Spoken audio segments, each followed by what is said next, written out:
زن، زندگی، آزادی. Women, life, freedom. Tired of hiding, tired of fighting. I'm tired of being pushed to the side, and I'm tired of being walked over.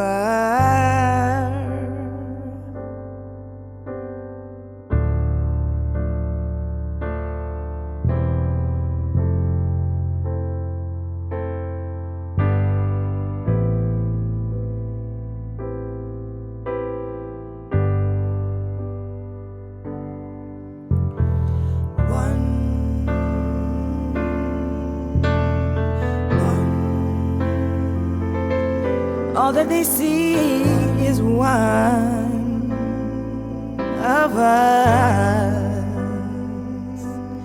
All they see is one.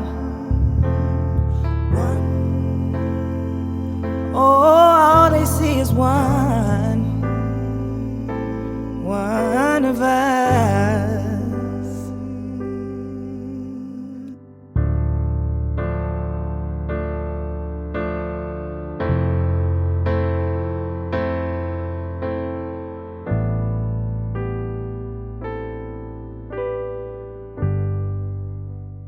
Jacki Lyden. I'm a writer, a long time NPR journalist, and Davar was one of my most amazing collaborators there as a senior producer, and we did a series together called Iran at the Crossroads way back in 1995.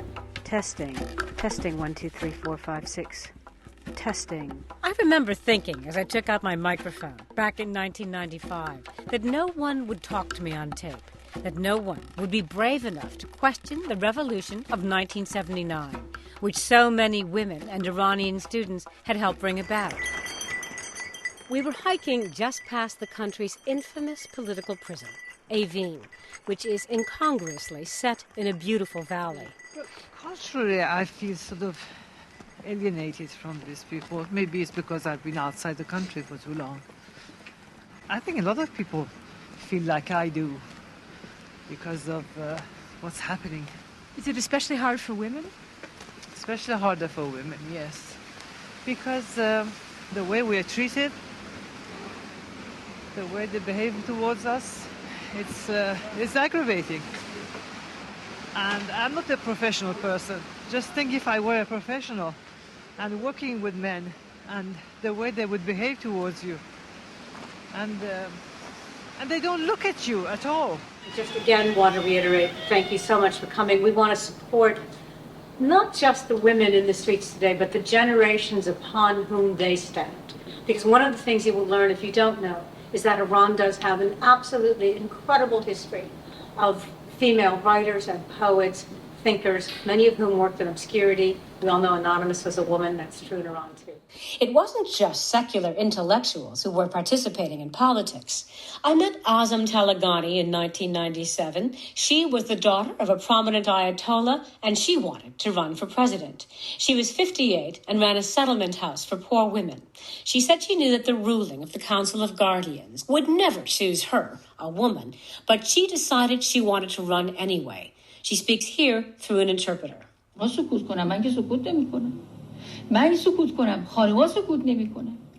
them be silent. I won't be silent. And even if I remain silent, the women won't be silent. I can't tell you how many phone calls I've received in the past few days of people thanking me for speaking out and demanding that women be considered as presidential candidates. And I tell them that our government officials have been put on notice and our movement will continue. My name is Simin Behbahani, and I am one of Iran's poets, and I have always been in touch with the people of Iran through my poetry. I have recited a brief poem for Neda Agha Sultan, and I would like to say that here. You are neither dead nor will you die. You will always remain alive. You have an eternal existence. You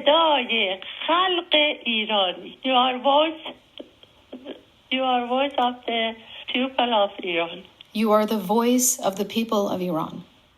In trying to recognize how much women were risking to create a civil space for themselves in a theocracy, no lawyer attracted as much attention as Shirin Ebadi.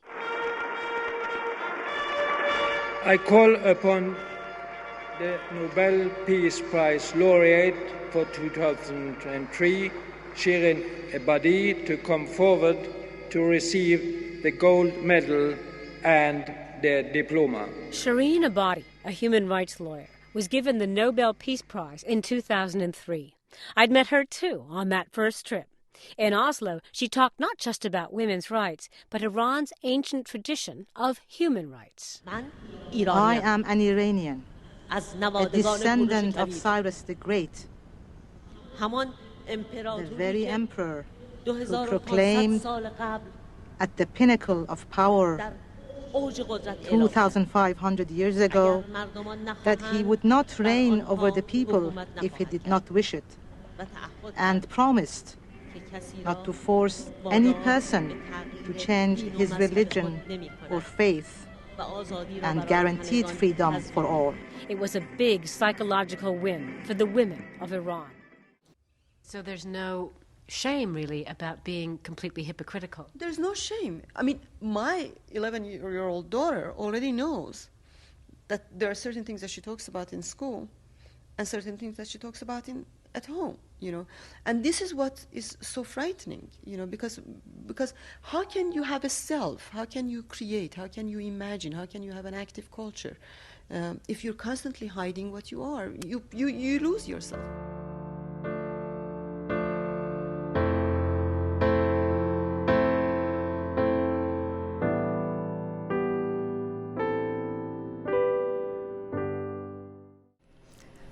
I'm going to talk about, in 4 minutes, what Iranian women writers have done for what we are seeing in Iran these days. Should I let my hair loose in the wind, I will allure even the gazelles in the field, wrote Tahireh Qurratul Ain, the Iranian poet who unveiled herself in 1848 and caused a furor. Tahireh was declared a dangerous woman, a heretic, a harridan, and of course she was sentenced to death. She was strangled with her own headscarf and thrown into the deep of a well. Strangling has a double meaning in the Persian language. It means to suffocate and to silence. Well, this particular strangling did not lead to silence. To the contrary, generations of Iranians sacrificed life and limb for desegregation, for women's visibility, voice, and mobility. Iranian women writers and poets, I believe, have been at the forefront of this modernizing movement, relying solely on words and believing in nonviolence. These women gave voice to their body and body to their voice. Shahrnush Parsipur, who was imprisoned repeatedly for wielding the pen, describes this violence of erasure. I was entering the depth of darkness, the deep of the sea. I felt cold. I was becoming an absence. I wanted warmth, I wanted love, I wanted light. I wanted presence. I screamed, "Why do you always keep me in the deep of the sea?" And listen to what Guli Taraqi, another talented novelist, has to say about that. I made a rope made out of words and pulled myself from the depth of darkness, from the deep of the well. Small wonder then that Simin Behbahani lovingly named the lioness of Iran, believes that to stay alive, women have to slay silence and invisibility. So what we're witnessing in Iran, my friends, is a leadership revolution, but one which began decades ago. This revolution is shifting age-old hierarchies of power. It is also redefining masculinity and femininity in millions of homes and in millions of hearts and minds. And that, to me, is a real revolution. No leader, no regime can strangle or silence this kind of a revolution. This is a renaissance, my friends. This is a rebirth. So allow me to finish with the words of a favorite poet for many Iranians, Forugh Farrokhzad, who said, almost prophetically, this is not about fearful whispers in the dark. It's about light and open windows and fresh air. It's about everything useless burning in the fire. It's about a field pregnant with a new crop. This is about a rebirth.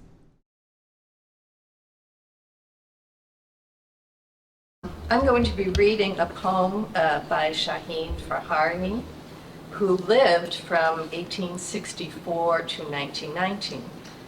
She came from a politically active and liberal family. Her work, though, was overshadowed during her lifetime by the works of her brother. Some of us might be familiar with that experience, who was also a poet. The family was a strong supporter of the 1905 Constitutional Revolution, which promoted, among other things, women's rights. This is a translation from Dick Davis, who is a celebrated Persian translator, and his newest book, which just came out last year, is The Mirror of My Heart, 1,000 Years of Persian Poetry by Women.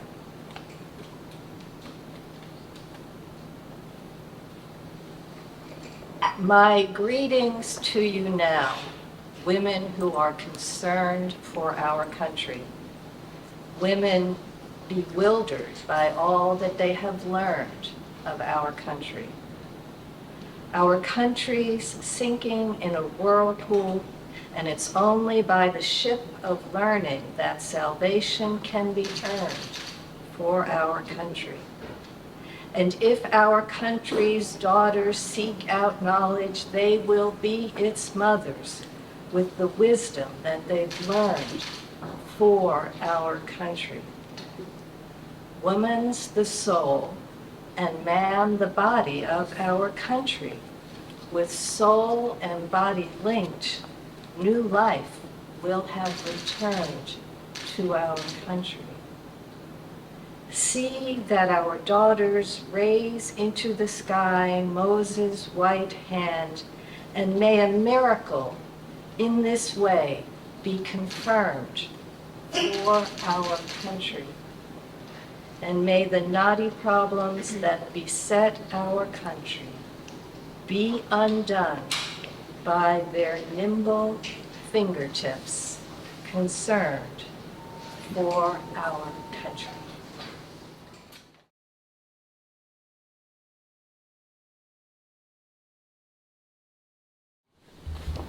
I'm so pleased to be here among these amazing women to mark this important moment in Iranian history.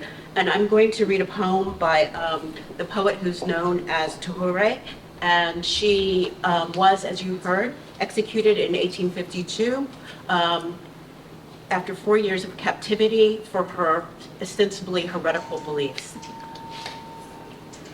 I would explain all my grief, dot by dot, point by point. If heart to heart and face to face we meet to catch a glimpse of you, I am wandering like the wind from house to house, from door to door, from place to place, from street to street. Separated from you, the blood of my heart gushes from my eyes in torrent after torrent, river after river, and wave upon wave, stream after stream.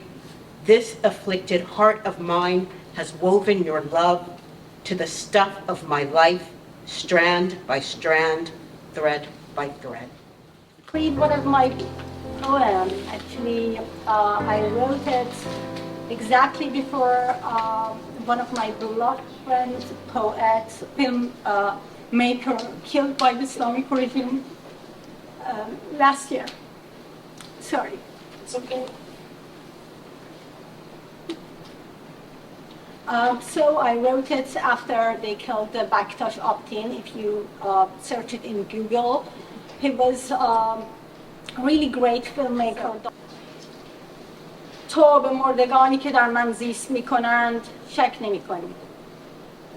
تو به مردگانی که در من زیست میکنند شک نمیکنی.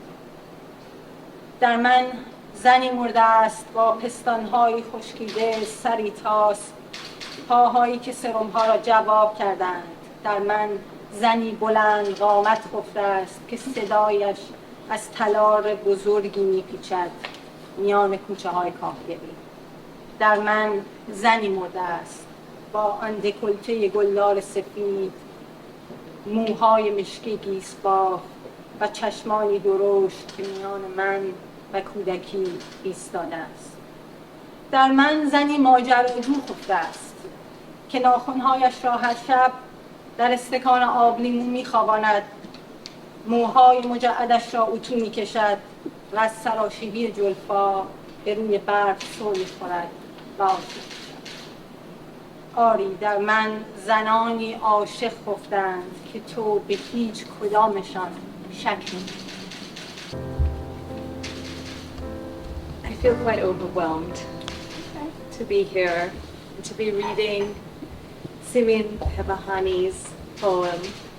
She lived from 1927 to 2014 through the 20th century, and a life that spanned a similar span of life to my own grandmother, Armaiti, who I write about and who was a poet.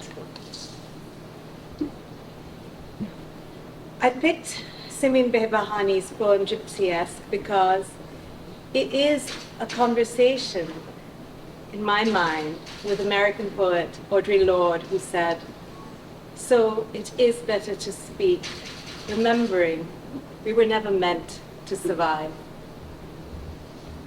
Gypsy-esque by Simin Behbahani. Sing, gypsy, sing. In homage to being, you must sing. Let ears register your presence. Eyes and throats burn from the smoke that trails the monsters as they soar in the sky. Scream, if you can, of the terrors in this night. Every monster has the secret of his life hidden in a bottle, in the stomach of a red fish, swimming in waters you cannot reach. In her lap, every maid holds a monster's head like a piece of firewood set in silver. In their frenzy to plunder, the monsters have plundered the beautiful maidens of the silk and rubies of their lips and cheeks. Gypsy, stamp your feet. For your freedom, stamp your feet. To get an answer, send a message with that beat. To your existence, there must be a purpose under heaven. To draw a spark from these stones, stamp your feet. Ages dark and ancient have pressed their weight against your body. Break out of their embrace, lest you stay a mere trace in a fossil. Gypsy, to stay alive, you must slay silence. I mean, to pay homage to being, you must sing.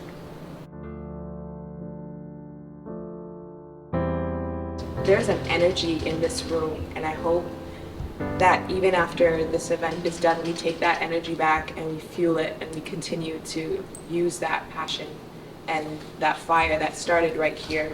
So let's just continue to please maintain that passion, because I can feel it for sure.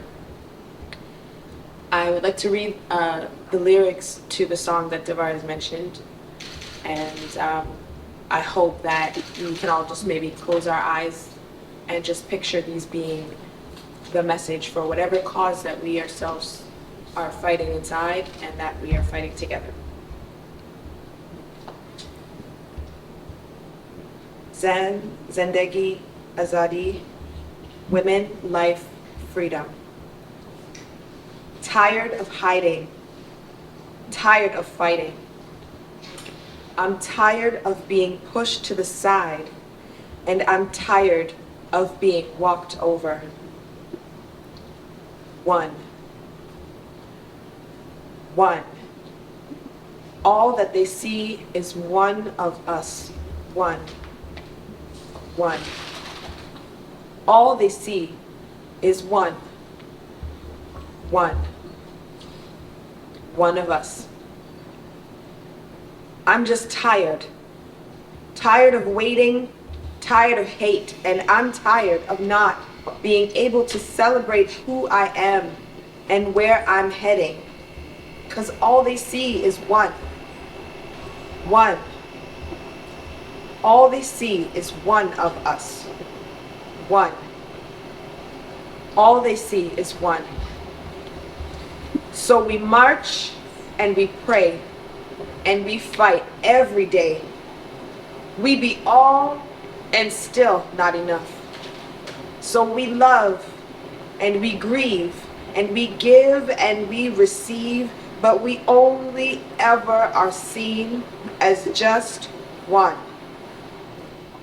Zan, Zendegi, Azadi, women, life, freedom.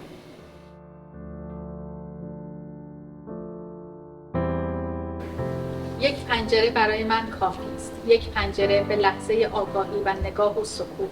اکنون نهال گردو آنقدر قد کشیده که دیوار را برای برگ‌های جوانش معنی کند. از آینه بپرس نام نجات دهنده‌ات را. آیا زمین که زیر پای تو می‌لرزد تنهاتر از تو نیست؟ پیغمبران رسالت ویرانی را با خود به قرن ما آوردند. این انفجارهای پیاپی و ابرهای مسموم آیا تنین آینه‌های مقدس هستند؟ ای دوست، ای برادر، ای همخون، وقتی به ماه رسیدی تاریخ قتل عام گلها را بنویس. همیشه خوابها از ارتفاع ساده‌لوحی خود پرت می‌شوند و می‌میرند. من شبدر 4 پری را می‌بویم که روی گور مفاهیم کهنه رویده است. آیا زنی که در کفن انتظار و عصمت خود خاک شد جوانی من بود؟ آیا دوباره من از پله‌های کنجکاوی خود بالا خواهم رفت تا به خدای خوب که در پشت بام خانه قدم می‌زند سلام بگویم؟ حس می‌کنم که وقت گذشته است. حس می‌کنم که لحظه سهم من از برگ‌های تاریخ است. حس می‌کنم که میز فاصله کاذبی است در میان گیسوان من و دست‌های این غریبه غمگین. حرفی به من بزن. آیا کسی که مهربانی یک جسم زنده را به تو می‌بخشد جز درک حس زنده بودن از تو چه می‌خواهد؟ حرفی بزن. من در پناه پنجره‌ام با آفتاب رابطه دارم. My name is Azar Nafisi and I'm going to recite for you a poem by Alamtaj, who was born in 1883 and died in 1947. She was a housewife who hid her poems in her books of poetry, in Rumi and Saadi and Hafiz. And her poems were discovered by her son after her death. She's a fierce defender of women's rights. Bound with fetters of freedom, I am head to toe. I am a slave, my friend, freedom, my master. In people's eyes, freedom opposes slavery, yet in my yearning heart, those opposing sides unite. What is freedom? I haven't seen it, but I know it's a healing balm for this deadly wound. I am no man, yet like men in this sphere of life, the legend of my imagination makes raptures. My resonant logic, my sonorous poem will fill men's unhearing ears at last. I am no man, yet to prove this merit of mine, my manly thoughts create commotions. Brother, if a woman is no match to be a man in facade, behold a man's true essence in my visage. My vision deeper than yours, my shrouded feeling deeper than your intelligence. Wait and see how my creative nature forms a novel image out of a woman in ruins. A woman equals you, if not superior to you. Even if this view of mine opposes your vain ideas, to claim my own rights and my gender's rights, I refuse any compromise whatsoever it be. Tooth and nail, I will fight lion-fighting men once my undaunted will asserts itself. I have no fear of storm. The shore is near. Don't you tell me this fearsome sea is my grave. I think of myself and my own gender. If men take no heed of me, so be it. I might look frail, yet in the face of the forceful, my lonesome flesh turns into a mountain of steel. Do not disdain me, man, for when time comes, this short stature of mine will surpass the skies.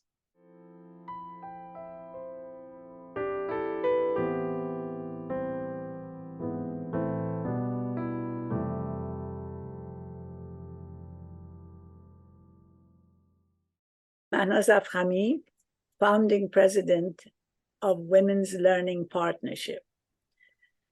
I will be reading you a poem that was prepared at a conference organized by Bello Abzug in preparation for Beijing conference of 1995. And it's called The Women's Creed. And the group that prepared it were from all over the world, about 6 of us. And the person who actually wrote it into poetic form was Robin Morgan, the feminist activist poet. It's called The Women's Creed, and it's been translated into tens of languages. We are female human beings poised on the edge of the new millennium. We are the majority of our species, yet we have dwelt in the shadows, and we vow no more. We are the women who hunger for home, freedom, each other, ourselves. We are the women who thirst for clean water and laughter, literacy, love, bread, a clean sky, active peace, a woman's voice singing somewhere, melody drifting like smoke from cook fires.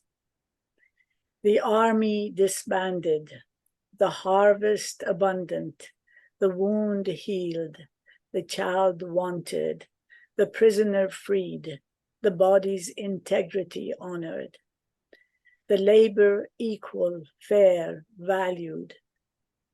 No hand raised in any gesture but greeting, secure interiors of heart, home, land, so firm as to make secure borders irrelevant at last. We will make it real, make it our own, make policy, history, peace, make it available, make mischief, a difference, love, the connections, the miracle, ready. Believe it, we are the women who will transform the world.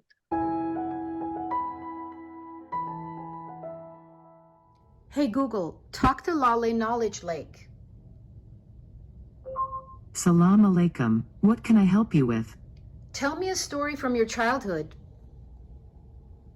I spend all my free time either reading or praying. Among my favorite books were Louisa May Alcott's Little Women, where the absence of a father figure reminded me so much of my home growing up. Oh yes, I also loved Wuthering Heights and Jane Eyre. These strong women heroines would fill my mind with dreams and visions. I have so many more stories to share with you about my mother Helen and father Abul Qasim Bakhtiar. I can share my website for more if you like. Tell me more about your research. Certainly, Quranic psychology is the science of the self. Our self consists of body, soul, and spirit. So as we search for the meaning of life, we often ask, what are you? From where have you come? Where will you go? Why were you created? These are questions of profound interest to us now and in the past to those who went before us. What do you think about artificial intelligence? Like a living oral teaching, AI can be used for handing down traditional knowledge. My children are working hard to add some of my writings and books on Islamic psychology and Sufism into this tool. I think that AI is a good way to learn about ancient traditions that can bring more meaning to your lives. Try asking something else. Tell me about your grandchildren. They are the most beautiful and loving humans you'll know. Their names are Saeed, Samira, Rod, Ryan, Aman, Amir, Ryan, and Layla.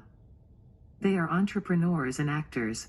They are culinary experts in traditional medicine.